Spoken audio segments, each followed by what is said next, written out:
जय हिंद दोस्तों, स्वागत है आप लोगों का हमारे चैनल टारगेट विद एजुकेशन में। आज की इस वीडियो में हम लोग नायक 2.2 जीएस का जो नवीन सर प्रैक्टिस सेट करा रहे हैं उसके प्रैक्टिस सेट नंबर 16 का रिवीजन करने वाले हैं, जो कि हैंड रिटन नोट्स हैं। और आप जिन वीडियो के लास्ट में हम लोग जानेंगे कि आपको यह हैंड रिटन नोट्स आप कहाँ से डाउनलोड करेंगे। क्वेश्चन नंबर पहला है कि झारखंड में मवेशियों के सम्मान में कौन सा उत्सव दिवाली के तुरंत बाद अमावस्या के अगले दिन मनाया जाता है। तो सोहराय उत्सव को मनाया जाता है और इसे संथाली जाति मनाती है। और वहीं पे रोहड़ी जो है यह खेतों में बीज बोने का त्यौहार है। और जावा जो है यह अविवाहित लड़कियों द्वारा किया जाता है।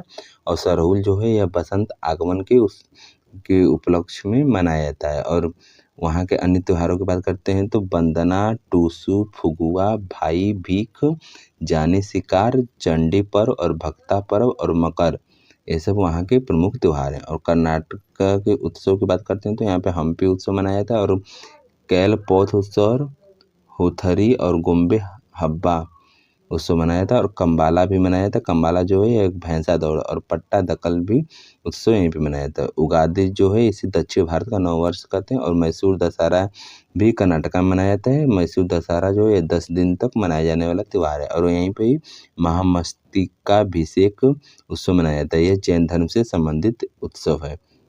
क्वेश्चन नंबर 2 है कि राष्ट्रीय कथक नृत्य संस्थान की स्थापना कब हुई थी। तो 1964 में हुई थी। और इसका हेडक्वार्टर नई दिल्ली में है। और यह मंत्रालय संस्कृति मंत्रालय के अधीन आता है। संस्कृति मंत्रालय के अधीन आता है। और कला क्षेत्र फाउंडेशन की स्थापना 1936 में चेन्नई में रुक्मणी देवी अरुणडेल ने किया था। और ये जो रुक्मणी देवी अरुणडेल है भरतनाट्यम की नृत्यांगना है। और यह नृत्य भारतीय कथक अकादमी संस्थान को पुणे में 1947 में रोहिणी भाटे ने किया था। और रोहिणी भाटे कथकी डांसर है। और कदम नृत्य केंद्र 1967 में अहमदाबाद में स्थापित किया गया था। कुमुदिनी लखिया ने किया था। यह भी कथक से संबंधित है। और यामिनी स्कूल ऑफ डांस 1990 में नई दिल्ली में स्थापित हुआ था। यामिनी कृष्णमूर्ति ने किया था। यामिनी कृष्णमूर्ति कुचिपुड़ी की नृत्यांगना है। और इनकी फेमस बुक है ए पैशन ऑफ डांस। इनकी फेमस बुक का नाम है a passion of dance. Question number 3 है कि महाराष्ट्र के किस भारतीय संगीतज्ञ को पद्म भूषण 2023 प्राप्त हुआ था। तो जाकिर हुसैन को प्राप्त हुआ था। और इन्हें पद्म विभूषण 2002 में मिला था। और पद्म श्री 1988 में मिला था। और यह सबसे कम उम्र में इन्हें तबला के अंतर्गत इन्हें पुरस्कार सबसे कम उम्र में मिला था। और ये पंजाब घराने से संबंधित है। और अन्य तबला वादकों की बात करते हैं तो रामदास पससूले और भरत कामत, समता प्रसाद महाराज, संदीप दास, किशन महाराज, नयन घोष और शंकर घोष और तिलवीन सिंह, ये लोग तबला वादक हैं। और क्वेश्चन नंबर 4 है कि भारत के जुड़वा शहरों के नाम है। तो अहमदाबाद और गांधीनगर जुड़वा शहर है। कटक का भुवनेश्वर जुड़वा शहर है। नोएडा का दिल्ली है। हुबली का धारवाड़ है। हैदराबाद का सिकंदराबाद है। और विजयवाड़ा का अमरावती जुड़वा शहर है। क्वेश्चन नंबर 5 है कि बास्केटबॉल खेल में की स्थितियां हैं। तो बास्केटबॉल में सर्वप्रथम प्लेयर 5 होते हैं। और इसमें स्थितियां भी 5 ही होती हैं। पहला है पॉइंट गार्ड, दूसरा है शूटिंग गार्ड, तीसरा है स्मॉल फॉरवर्ड, चौथा है पावर फॉरवर्ड, 5वां है सेंटर। और मैदान की माप की बात करते हैं तो 28 × 15 मीटर, 28 मीटर लंबाई, 15 मीटर चौड़ाई होती है। और बास्केट की ऊंचाई की बात करते हैं तो 3.05 मीटर की ऊंचाई होती है। और रिम का व्यास जो इससे घेरा बना होता है उसका व्यास 46 सेंटीमीटर है। और उसकी त्रिज्या पूछे तो इसकी आधी होगी, यानी कि 23 सेंटीमीटर होगी। और बास्केटबॉल में अधिकतम कितने अंक मिलते हैं। तो अधिकतम 4 अंक मिलते हैं। और बास्केटबॉल में मिनिमम कितने अंक मिलते हैं, 1 अंक मिलते हैं। और बास्केटबॉल ओलंपिक में शामिल 1904 में हुआ था। और महिला बास्केटबॉल शुरू 1976 में हुआ था। नंबर 6 है कि लिबेरो शब्द का प्रयोग किया जाता है। तो लिबेरो शब्द जो है इसका अर्थ होता है रक्षात्मक खिलाड़ी। और इसका प्रयोग वॉलीबॉल में किया जाता है। और वॉलीबॉल में टोटल प्लेयर 6 होते हैं। और वॉलीबॉल के अन्य शब्दावलियों की बात करते हैं तो पेनेट्रेशन और बूस्टर, डिक, स्पाइकन्स, साइड आर्म, ये सब वॉलीबॉल के से संबंधित शब्दावलियां हैं। और इंटरनेशनल वॉलीबॉल संघ 1947 में बना था। और भारतीय वॉलीबॉल संघ जो था यह 1991 में बना था। और मैदान की माप की बात करते हैं तो 18 9 मीटर, यानी कि 18 मीटर लंबाई और 9 मीटर इसकी चौड़ाई होती है। लेकिन ओलंपिक में यह शामिल 1964 में हुआ था। और इसके वॉलीबॉल के जनक की बात करते हैं तो जी मोर्गन इसके जनक हैं। और राष्ट्रीय खेलों की बात करते हैं तो यह राष्ट्रीय खेल नेपाल और श्रीलंका का वॉलीबॉल यह राष्ट्रीय खेल है। और नेट की ऊंचाई की बात करते हैं तो 2.43 मीटर पुरुषों के लिए होती है और महिला की 2.24 मीटर होती है।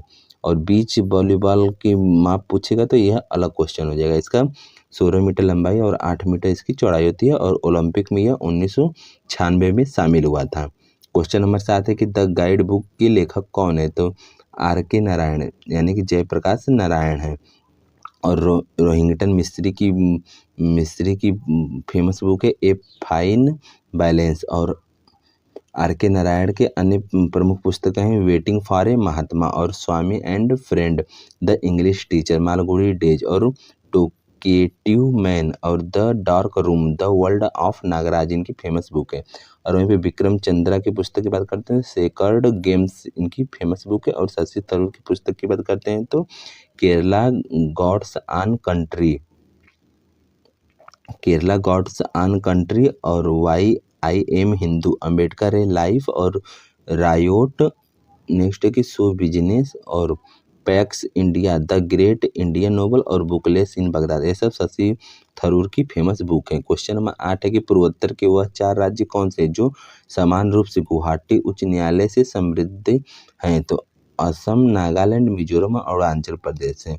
टोटल भारत में स्टेट 28 हैं और टोटल हाई कोर्ट 25 हैं। तो जो अन्य 3 बच्चे उन्हें इसी के अधीन किया गया है।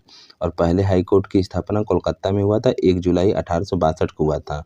और कोलकाता के अधीन ही वेस्ट बंगाल आता है और अंडमान निकोबार का यही कोलकाता हाई कोर्ट के अधीन ही आते हैं। सेकेंड हाई कोर्ट की स्थापना 14 अगस्त 1862 में मुंबई में हुआ था। थर्ड हाई कोर्ट 15 अगस्त 1862 को मद्रास का हुआ था। फिर चौथे नंबर पर 1866 में इलाहाबाद हाई कोर्ट की स्थापना हुई थी। फिर इसके 100 वर्षों के बाद दिल्ली हाई कोर्ट की स्थापना 1966 में हुई थी। क्वेश्चन नंबर 9 है कि भारतीय संविधान के किस अनुच्छेद में केंद्र शासित प्रदेशों के लिए उच्च न्यायालय का प्रावधान है? तो आर्टिकल 241 में है। और आर्टिकल 240 में यूटी के लिए विनियम शक्ति राष्ट्रपति के पास होगी। और आर्टिकल 239 में कि यूटी के क्षेत्रों का प्रावधान है। क्वेश्चन नंबर 10 है कि 1934 में पटना में अखिल भारतीय कांग्रेस समाजवादी पार्टी का संयोजन कौन किया था? तो जेपी नारायण ने किया था, यानी कि जयप्रकाश नारायण ने किया था। और इसके अध्यक्ष आचार्य नरेंद्र देव थे। जेपी नारायण ने नारा दिया था संपूर्ण क्रांति का नारा दिया था। और 1977 में इन्हीं की वजह से पहली बार गैर कांग्रेसी सरकार बनी थी। और इन्हें रेमन मैग्सेसे से 1965 में यह अवार्ड मिला था। यह जो गैर कांग्रेसी सरकार बनी थी यह उस समय थर्ड नेशनल इमरजेंसी लगा था 25 जून 1975 में लगा था। यह टोटल 21 महीने रही थी। और उस समय इंदिरा गांधी की सरकार थी। तो फिर इसी दौरान इन्होंने संपूर्ण क्रांति का नारा दिया और फिर जाकर के 1977 में पहली बार गैर कांग्रेसी सरकार बन गई। क्वेश्चन नंबर 11 की व्यक्तिगत सत्याग्रह में विनोबा भावे को प्रथम सत्याग्रही चुना गया था। और दूसरे नंबर पर कौन थे? तो पंडित जवाहरलाल नेहरू थे दूसरे सत्याग्रही।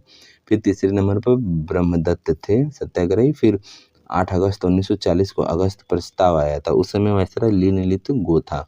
और इसके विरोध में व्यक्तिगत सत्याग्रह को शुरू किया गया था 1940 में शुरू किया गया था। और विनोबा भावे का एक फेमस आश्रम था जिसका नाम पवनार था। यह महाराष्ट्र में स्थित था। यहीं से व्यक्तिगत सत्याग्रह को शुरू किया गया और इसी में दिल्ली चलो का नारा भी दिया गया था।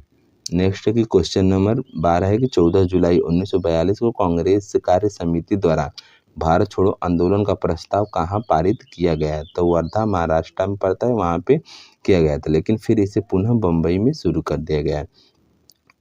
भारत छोड़ो आंदोलन की बात करते हैं तो 8 अगस्त 1942 को ग्वालियर टैंक मैदान मुंबई से यह शुरू हुआ था। इसके विरोध में अंग्रेजों ने ऑपरेशन जीरो हावर शुरू कर दिया था। और इसी भारत छोड़ो आंदोलन के दौरान ही महात्मा गांधी ने नारा डू और डाइड, करो या मरो का नारा दिया। और पंडित जवाहरलाल नेहरू ने आराम हराम है का नारा दिया था। और उस समय भूमिगत रेडियो चलाया था। तो उषा मेहता और राम मनोहर लोहिया ने भूमिगत रेडियो चलाया था, अर्थात लोगों को सूचना दी थी। और जेल से भागे थे तो जयप्रकाश नारायण भागे थे और वहाँ से भाग करके इन्होंने आज़ाद दस्ते का गठन किया था। वहीं पे है कि भारत छोड़ो आंदोलन को अद्वितीय आंदोलन कहा था, वल्लभ भाई पटेल ने कहा था। अवज्ञा अवज्ञा और प्रतिरोध महिला नेत्री कौन थी? तो यानी कि महिलाओं का नेतृत्व अरुणा आसफ अली और अरुणा आसफ अली कर रही थी। इन्हें 1997 में भारत रत्न मिला है और 1997 में ही एपीजे अब्दुल कलाम को भी भारत रत्न मिला हुआ है। क्वेश्चन नंबर 13 है कि सूर्य ग्रहण कब होता है? तो यह प्रतिपदा या फिर अमावस्या के दिन होता है। और सूर्य ग्रहण कब लगता है? तो जब सूर्य और पृथ्वी के बीच में चंद्रमा आ जाता है तो सूर्य ग्रहण लगता है। और चंद्र ग्रहण जो है सूर्य और चंद्रमा के बीच में जब पृथ्वी आ जाती है तो चंद्र ग्रहण लग जाता है। सूर्य का प्रकाश पृथ्वी पर 8 मिनट 20 सेकेंड के आसपास पहुंचता है, कहीं कहीं 16 सेकेंड भी माना जाता है। क्वेश्चन नंबर 14 है कि दो ग्रह जिनके उपग्रह नहीं है, तो बुध और शुक्र के कोई भी उपग्रह नहीं है। मंगल के उपग्रहों की बात करते हैं तो फोमेस और डिमोस हैं, और वहीं पे बृहस्पति के टोटल 95 उपग्रह हैं, जिनमें से गैनीमेड इसका फेमस उपग्रह है, यह सबसे बड़ा उपग्रह भी है। और नेक्स्ट है कि कैलिस्टो भी बृहस्पति का ग्रह है और यूरोपा भी है। 4 बड़े उपग्रहों को गैलीलियन कहा जाता है। बृहस्पति के 4 बड़े उपग्रहों को गैलीलियन कहा जाता है। और वहीं पे शनि के उपग्रहों की बात करते हैं तो टोटल 146 उपग्रह हैं, और जिसमें से सबसे प्रमुख है कि टाइटन, यह सबसे बड़ा उपग्रह है शनि का, और टेथिस भी शनि का ही उपग्रह है। यह जो टाइटन है यह एकमात्र उपग्रह जिसका घना वायुमंडल है। नेक्स्ट है कि अरुण के उपग्रह 27 हैं, और जिसमें से फेमस है टाइटेनिया और ओबेरान। और वरुण के उपग्रह 14 हैं, उसमें से फेमस है ट्राइटन। नासा के अनुसार मंगल ग्रह पर क्या क्या मिले हैं? तो जल, जिप्सम और मीथेन और कार्बन डाइऑक्साइड के अवशेष मिले हुए हैं। क्वेश्चन नंबर 15 है कि भारत में Tata iron and steel company limited, जिसे टिस्को कहते हैं, कि इसकी स्थापना कब हुई? तो 1907 में हुई थी। एनटीपीसी की स्थापना 1973 में हुई थी, और वहीं पे सेल की स्थापना 1954 में हुई थी, और HAL की स्थापना 1940 में हुई थी, और गेल की स्थापना 1984 में हुई थी। ONGC की स्थापना 1956 में हुई थी, और IOCL और IOL की स्थापना 1959 में हुई थी। क्वेश्चन नंबर 16 है कि एक ऐसी स्टेट जहां बिक्री के लिए नगदी फसल उगाई जाती है उसे किस नाम से जाना जाता है? उसे बागवानी खेती के नाम से जाना जाता है। जैसे बागवानी खेती में चाय, कॉफ़ी, रबड़, तंबाकू, तिलहन, गन्ना, मूंगफली ये सब आती हैं। और एक होता है निर्वाह खेती। जो निर्वाह खेती होती है यह अपनी आवश्यकताओं के लिए खेती कोई व्यक्ति करता है तो उसे निर्वाह खेती कहा जाता है। क्वेश्चन नंबर 17 है कि खुदरा भुगतान और निपटान प्रणाली के रूप में NPI का पूर्ण रूप क्या है? तो national payment corporation of India है। इसकी स्थापना 19 दिसंबर 2008 को की गई थी, और इसका हेडक्वार्टर मुंबई में है। और इसी ने ही भीम ऐप है, तो उसे 30 दिसंबर 2016 को लॉन्च किया गया था। भीम ऐप का फुल फॉर्म है कि भारत इंटरफेस फॉर मनी।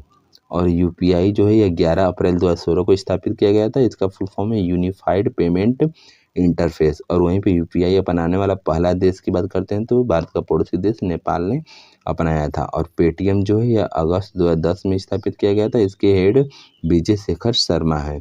और फ़ोनपे जो है यह दिसंबर 2015 में स्थापित किया गया था। इसके हेडक्वार्टर बेंगलुरु में है। और वहीं पे NFS जो होता है इसका फुल फॉर्म है national financial switch.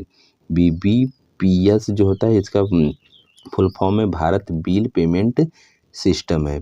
Question number 23 है कि नमामि गंगे परियोजना 17 जून 2014 में शुरू हुई थी, और गंगा एक्शन प्लान आया था 1986 में आया था। लेकिन गंगा को राष्ट्रीय नदी का दर्जा 4 नवंबर 2008 को दिया गया था। 4 नवंबर 2008 को दिया गया था। उस समय प्रधानमंत्री मनमोहन सिंह थे, अर्थात इन्होंने ही दिया था। क्वेश्चन नंबर 24 है कि उत्प्लवकता सिद्धांत के आधार पर जहाज पानी में तैरते हैं। सर्वप्रथम इसकी पहचान की थी तो आर्किमिडीज ने की थी। और इसी सिद्धांत के आधार पर हाइग्रोमीटर काम करता है। यह तरल का विशिष्ट गुरुत्व या फिर घनत्व मापता है, और इसी के ही आधार पर पनडुब्बी और लैक्टोमीटर काम करते हैं। क्वेश्चन नंबर 25 है कि पहला ओलंपिक ई स्पोर्ट खेल 2027 में किस देश में होंगे? तो यह सऊदी अरब में आयोजित होंगे, और सऊदी अरब में ही 22वें नंबर के एशियन गेम्स भी आयोजित किए जाएंगे। और 2026 में जापान में फिर होंगे एशियन गेम्स, फिर 2030 में एशियन गेम्स कतर में होंगे। 15वें क्रिकेट वर्ल्ड कप 2031 में होगा, इंडिया और बांग्लादेश में आयोजित होगा। और आईसीसी महिला वर्ल्ड कप 2025 में इंडिया में आयोजित होगा। और ICC T20 world cup India Sri Lanka में आयोजित होंगे और यह 2026 में आयोजित किए जाएंगे। क्वेश्चन नंबर 26 है कि 38वीं नेशनल गेम्स की पदक तालिका में शीर्ष पर आए तो सर्विसेज शीर्ष पर आया है। इसने टोटल 68 पदक जीते हैं और इसने टोटल 68 गोल्ड जीते हैं। और टोटल पदक की बात करते हैं तो 121 टोटल इसके पदक हैं। और वहीं पे दूसरे नंबर पर महाराष्ट्र आया है, इसके 54 गोल्ड है। और थर्ड नंबर पर हरियाणा आया है, इसके 48 गोल्ड है। और इसमें शुभंकर की बात करते हैं तो मौली इसका शुभंकर है। और आदर्श वाक्य इसका संकल्प से शिखर तक इसका आदर्श वाक्य था। और इसकी थीम थी ग्रीन गेम्स। और इसमें जो मसाल था उसका नाम तेजस्विनी था। और इसका आयोजन जो है उत्तराखंड में किया गया, लेकिन 39वें नंबर का जो नेक्स्ट आयोजन होगा मेघालय में होगा, 2026 में होगा। और पहले आधुनिक राष्ट्रीय खेल की बात करते हैं तो 1985 में शुरू हुए थे, नई दिल्ली में शुरू हुए थे। और ओलंपिक फॉर्मेट में यह शुरू किए गए थे। लेकिन भारतीय ओलंपिक खेल की बात करें तो यह 1924 में लाहौर में शुरू हुए थे। और वहीं पे 1940 में राष्ट्रीय खेल का नाम दिया गया, लेकिन 1948 में स्वतंत्र भारत का पहला खेल हुआ था।